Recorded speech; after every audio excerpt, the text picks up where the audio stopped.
Hello guys, मैं Sunil Pareek TCS classes में आपका हार्दिक स्वागत करता हूं। तो आज के इस वीडियो में जो अपन बात करेंगे वो करेंगे एम्पलीफायर के बारे में। ठीक है, और एम्पलीफायर के बारे में सिर्फ बेसिक जो बातें होती हैं उनके बारे में अपन यहाँ पे बातें करेंगे कि एम्पलीफायर क्या होता है, उसके अंदर कौन कौन सी युक्तियाँ उपयोग की जाती हैं और ये क्या कार्य करता है उसके बारे में। तो वीडियो को आपको शुरुआत से लेकर अंत तक देखना है ताकि आप बेसिक बातें जो एम्पलीफायर के बारे में होती हैं उनके बारे में आप जान सकें। ठीक है, तो वीडियो शुरुआत से लेकर अंत तक देखना। अगर वीडियो आपको अच्छा लगता है तो वीडियो लाइक करना, शेयर करना और साथ ही हमारे चैनल को भी सब्सक्राइब कर लेना। तो चलते हैं अपने वीडियो एम्पलीफायर के बारे में। एम्पलीफायर को हिंदी में बोलते हैं प्रवर्धक। क्या बोलते हैं? प्रवर्धक। प्रवर्धक का मतलब क्या होता है? कोई भी चीज को बढ़ाने वाला, गेन करने वाला। गेन का मतलब होता है बढ़ाना।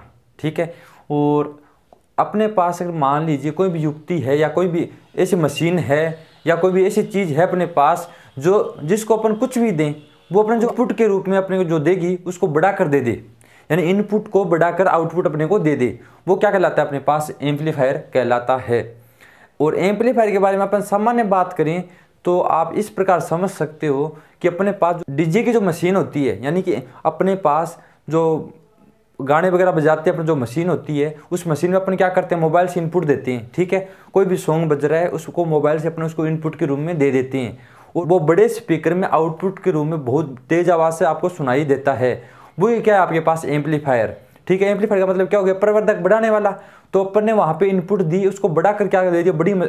बड़े स्पीकरों में बजा दिया उसने। ठीक है, यानी बढ़ा कर दे दिया, तो वो क्या कहलाता है? अपने पास एम्पलीफायर। तो मेरे हिसाब से आप समझ चुके होंगे कि एम्पलीफायर क्या होता है। ठीक है, तो देखिए सबसे पहले बात करते हैं परिभाषा की। भाई एम्पलीफायर होता क्या है? वह युक्ति जिसके द्वारा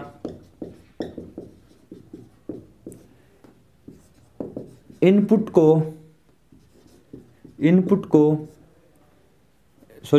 के आयाम को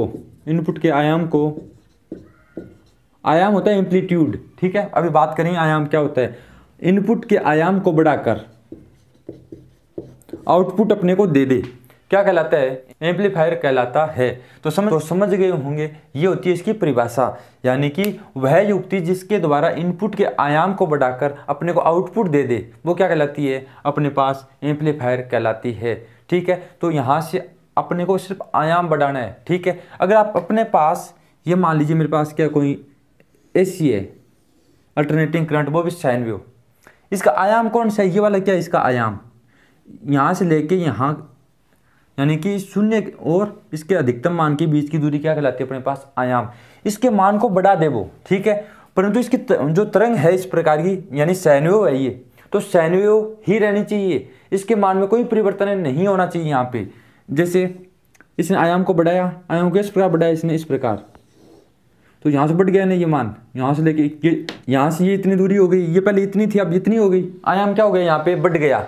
तो इस प्रकार ये क्या करती है? आयाम को बढ़ा देती है। और इसके जो तरंग होती है, यहाँ पे साइन वेव है, यहाँ पर भी कौन सी है? Sine wave.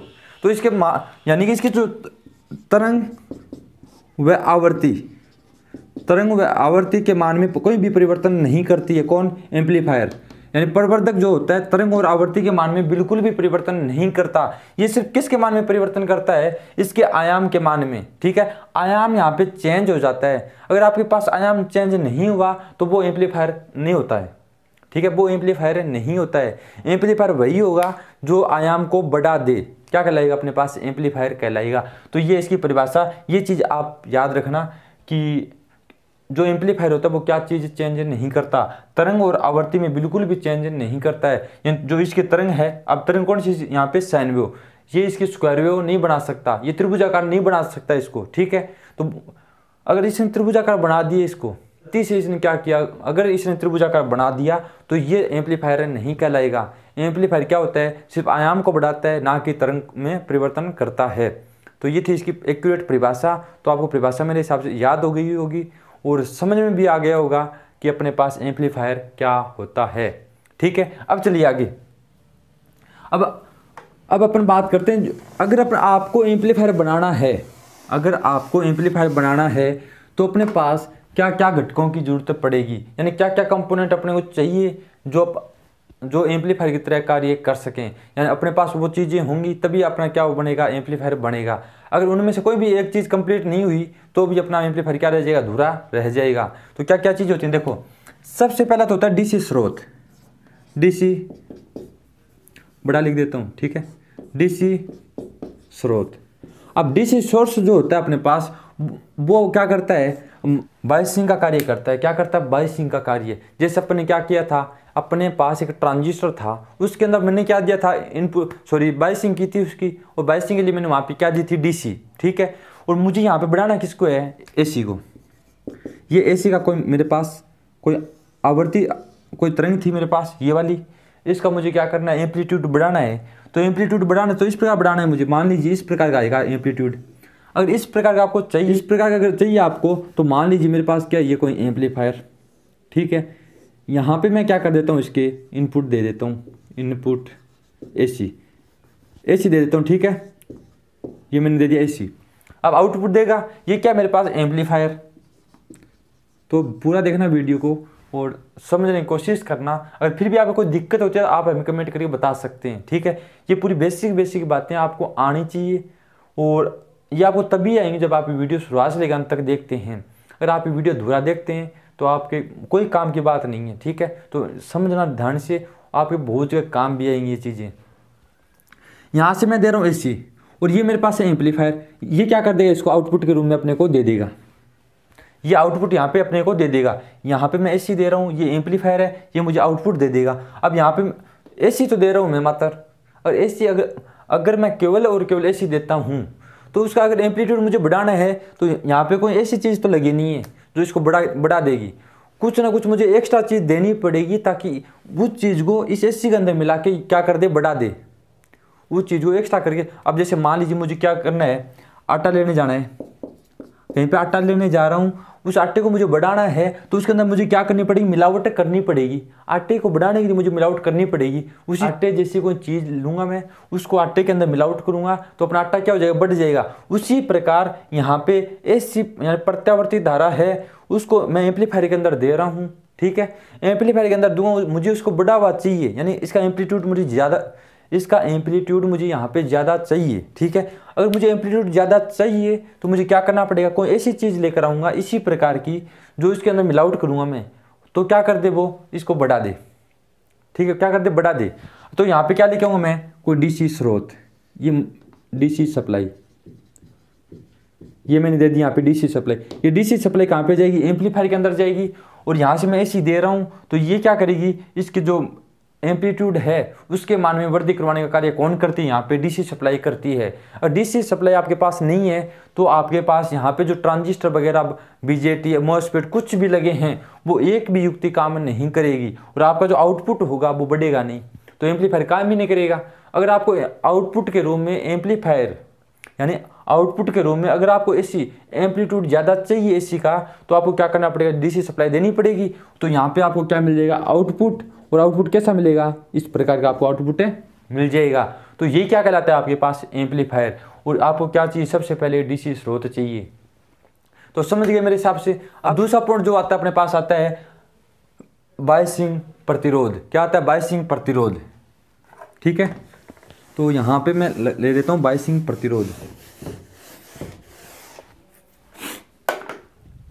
यहाँ पे मेरे पास क्या था, एक एम्पलीफायर था, ठीक है। ये मेरे पास एम्पलीफायर, इस एम्पलीफायर के अंदर मैंने क्या दिया था, यहाँ से एसी सप्लाई दी थी, ठीक है। यहाँ से मुझे मिला था वही एसी सप्लाई मिल गई बाहर आउटपुट के रूम में, परंतु एम्पलीट्यूड यहाँ पे क्या मिला था, ज़्यादा मिला था। ये इनपुट था, इसका एम्पलीट्यूड ज़्यादा होकर मुझे यहाँ पे मिल गया। और यहाँ से मैंने क्या दिया था इसको, डीसी सप्लाई, जो बायसिंग का कार्य कर रही थी, ठीक है। और बायसिंग का कार्य यहाँ पे किसका होगा, यहाँ पे होते हैं ट्रांजिस्टर, ठीक है। चाहे आपके पास बीजेटी हो सकता है, मॉसफेट हो सकता है, एफईटी हो सकता है, कैसा भी ट्रांजिस्टर हो, परंतु यहाँ पे कौन होते हैं, ट्रांजिस्टर होते हैं। मैंने क्या बताया था ट्रांजिस्टर वाले चैप्टर के अंदर कि अपने पास जो ट्रांजिस्टर होता है वो दोलित्र की तरह कार्य कर सकता है, मॉसफेट की तरह कार्य कर सकता है। ट्रांजिस्टर सबसे इंपॉर्टेंट है, तो मैंने इसीलिए बताया था क्योंकि अपने पास जो एम्पलीफायर होता है वो एक ट्रांजिस्टर ही होता है रियलिटी के अंदर। हाँ, वहाँ पे कैपेसिटी भी लगी होती है, प्रतिरोध भी लगे होते हैं, बहुत सारी युक्तियाँ लगी होती हैं, प्रत्येक युक्ति का काम, प्रत्येक कंपोनेंट का कार्य अलग अलग होता है। तो यहाँ पे ट्रांजिस्टर लगा है, ट्रांजिस्टर का काम होता है बढ़ाने का, परंतु यहाँ पे एक प्रतिरोध लगाया जाता है इसके अंदर, ठीक है। इस प्रतिरोध का काम होता है जो यहाँ पे ट्रांजिस्टर लगा होगा, जो यहाँ पे ट्रांजिस्टर होगा एम्पलीफायर की तरह कार्य करेगा, वो उसको ऑपरेटिंग पॉइंट जो होता है उसको स्थिर रखने का कार्य कौन करता है, अपने पास बायसिंग प्रतिरोध। कौन करता है, बायसिंग प्रतिरोध। तो दूसरी चीज आपने क्या चाहिए, बायसिंग प्रतिरोध चाहिए, ठीक है। बायसिंग प्रतिरोध के बिना आपके पास एम्पलीफायर सही ढंग से कार्य नहीं कर पाएगा। अगर बायसिंग प्रतिरोध नहीं हुआ तो सही ढंग से यहाँ पे जो अपन डीसी सप्लाई दे रहे हैं, कभी ज़्यादा मिल गई कभी कम मिल गई, तो आउटपुट के रूप में आपको जो चाहिए वो आपको नहीं मिल पाएगा, उसके अंदर विकृतियाँ आपके पास देखने को मिल सकती हैं। तो यहाँ पे क्या चाहिए, मुझे बायसिंग प्रतिरोध यहाँ पे चाहिए, ठीक है। दो हो गए, एक डीसी स्रोत हो गया, एक हो गया बायसिंग प्रतिरोध, ठीक है। अब तीसरा पॉइंट जो अपने पास आता है वो आता है अपने पास इनपुट कैपेसिटर, ठीक है। इनपुट कैपेसिटर अपन इसको बोल सकते हैं। इनपुट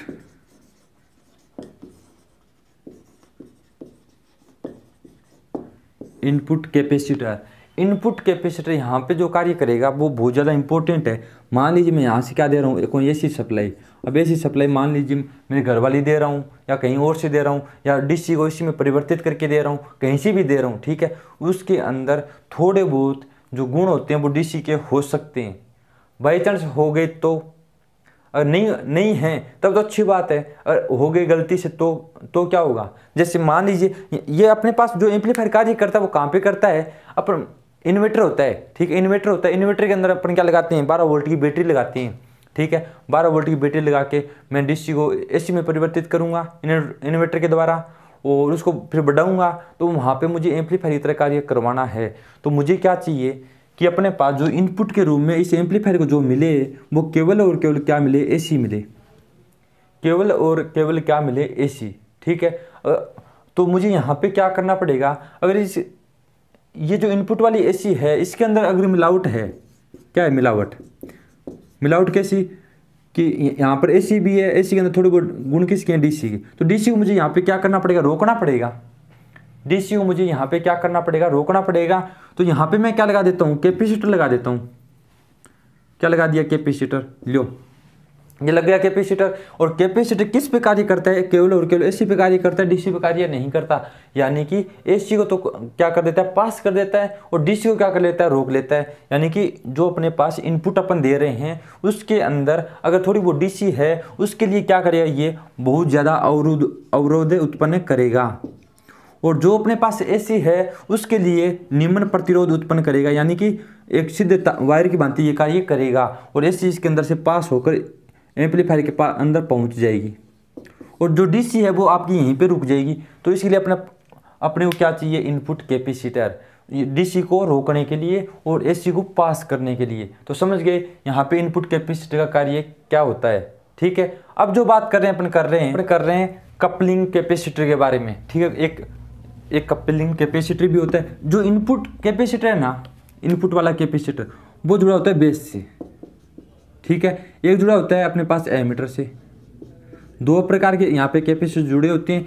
बेस वाले कैपेसिटर को बोलते हैं अपने इनपुट कैपेसिटर, और एमीटर वाले कैपेसिटर को बोलते हैं अपने उत्सर्जक कैपेसिटर। याद रखना, दो प्रकार के कैपेसिटर होते हैं, और यहाँ पर दोनों का कार्य सेम होता है, दोनों का ही कार्य सेम होता है। एक तो होता है अपने पास इनपुट कैपेसिटर जो बेस से जुड़ा होता है, एक होता है अपने पास एमीटर कैपेसिटर जो अपने पास एमीटर से जुड़ा होता है। दोनों का कार्य यहाँ पर सेम होता है, डीसी को रोकना और एसी को पास करना। समझ गए, तो याद रखना ये बात। एक आता है अपने पास कपलिंग कैपेसिटर जिसको अपन बोलते हैं सीसी। क्या बोलते हैं, सीसी।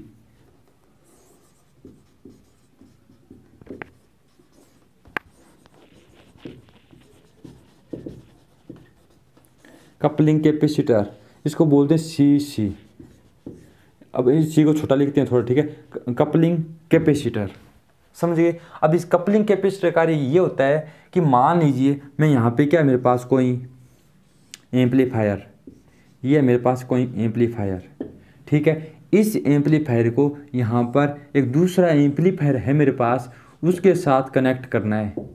इस एम्पलीफायर को इस एम्पलीफायर के साथ मुझे क्या करना है, कनेक्ट करना है। अब कनेक्ट करने के लिए मैं इस एम्पलीफायर को सीधा इसके साथ तारों से नहीं जोड़ सकता, तारों से नहीं जोड़ सकता, क्योंकि इस एम्पलीफायर के अंदर मैं इनपुट दूंगा।